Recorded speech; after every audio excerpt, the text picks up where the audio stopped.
A 15-year-old boy desperately tried to pull his friend to safety after he fell into the ocean on a New Zealand beach, striking his head on rocks, but couldn't hold him. The body of 14-year-old Vincent Curtis David Beecroft was found on January 26, 2020, close to where he was last seen in the water in Dunedin, in the country's South Island, 3 days earlier. There were heaps of seaweed and the swell was big. The water was rising and falling heaps, Vincent's friend later said.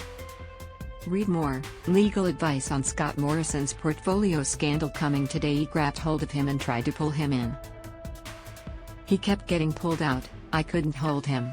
I let go of him. In findings released on Monday, Coroner Heather Mackenzie detailed how police launched a formal search of the area, including using a dye marker to determine drift pattern, after Vincent disappeared into the water.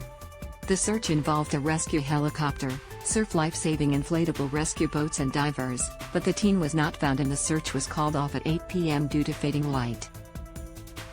Vincent's body was found 3 days later. His aunt, Kathy Peters, was there when he was recovered.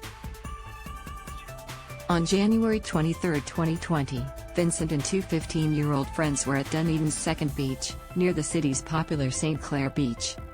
Read more. NSW records first local transmission of monkeypox. The trio had previously fished in the area, and Vincent and one of the older boys decided to jump off rocks.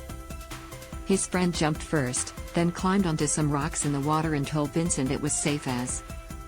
Vincent followed him, but admitted he was freaked out before jumping in.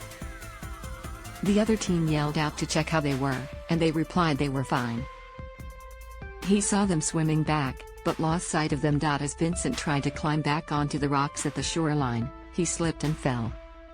The friend above him heard a thump and then a splash. He saw Vincent face down in the water, not moving.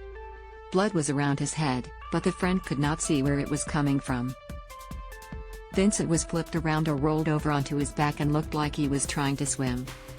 As their other friend tried to help Vincent in the water, he rang emergency services, he said.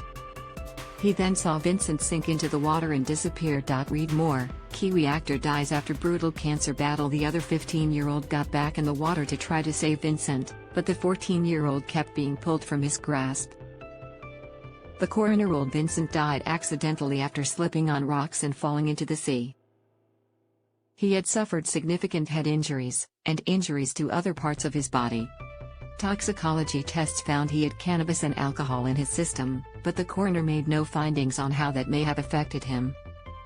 Police were satisfied there were no suspicious or untoward circumstances in his death, she noted. She recommended the Dunedin City Council improve signage at Second Beach about rock danger, and update its website on city beaches to include a warning about slippery rocks. The coroner acknowledged not everyone would read a website or a warning sign, but said it could help reduce the chances of someone else dying in similar circumstances to Vincent.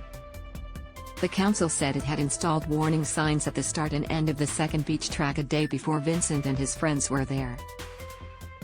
A third sign would be installed, but installing and maintaining fencing along the track was not practicable, it said. The coroner expressed her condolences to Vincent's family. Peters acknowledged the coroner's findings, and paid tribute to those who helped search for Vincent and supported their family. Vincent was born in Nelson and spent most of his childhood in Christchurch. He moved to Dunedin with his mother in 2018. His death was another tragedy for their family after his mother, Michaela, received a traumatic brain injury that left her legally blind in a car crash near Taitapu in January 2014.